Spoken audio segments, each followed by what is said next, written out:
मैं आपको इस जादुई आईने के अंदर के संसार की सैर पर ले जाऊंगी। ये कैसे बना, कब बना, किस किसने बनाया और क्यों बनाया? तो चलिए चलते हैं वहां जहां कहानी शुरू हुई थी।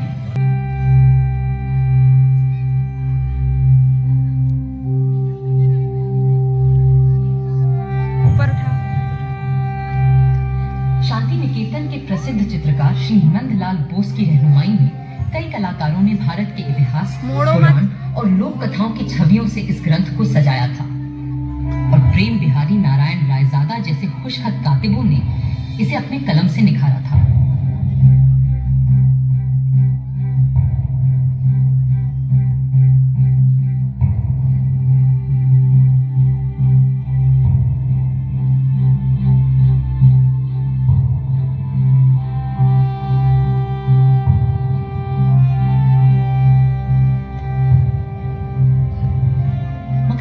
मुश्किल होते हुए बहुत आसान था उस काम के मुकाबले जो इस संविधान की कल्पना कर इसे लिखित रूप देने वालों ने संविधान सभा में पूरे 3 साल लगाकर किया था।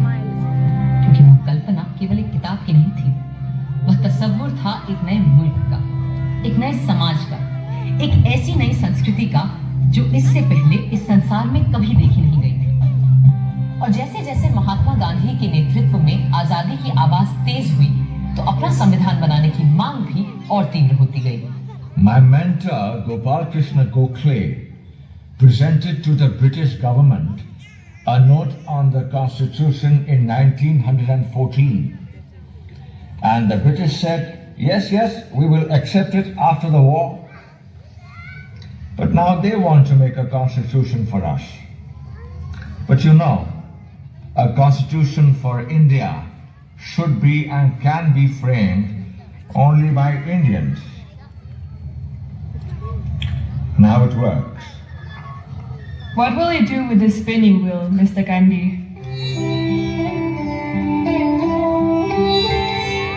This is my secret weapon to drive the English rulers away so that we will have the power to make our own constitution. अब गांधी जी की सरपरस्ती में इतिहास ने दोबारा हमें एक नए भारत को गढ़ने का मौका दिया था। कांग्रेस नेता और आला वकील पंडित मोतीलाल नेहरू ने 1928 में एक रिपोर्ट तैयार की जिसे नेहरू रिपोर्ट या स्वराज संविधान के नाम से भी जाना गया। और उनके बाद जब उनका बेटा जवाहर कांग्रेस का सदर बना तो उस युवा नेता ने हिंदुस्तान के अपने संविधान के सपने को और शदीद तरह से सबके सामने रखा। आजादी दी नहीं जाती, स्वतंत्रता किसी कानून के नुक्ते को बदलकर नहीं मिला करती।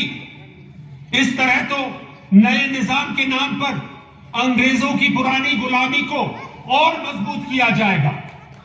सच्ची आजादी तब मिलेगी जब हम अपनी चुनी हुई संविधान सभा के जरिए खुद अपने देश का संविधान सोचेंगे, अपना आईन तय करेंगे, अपना कॉन्स्टिट्यूशन बनाएंगे।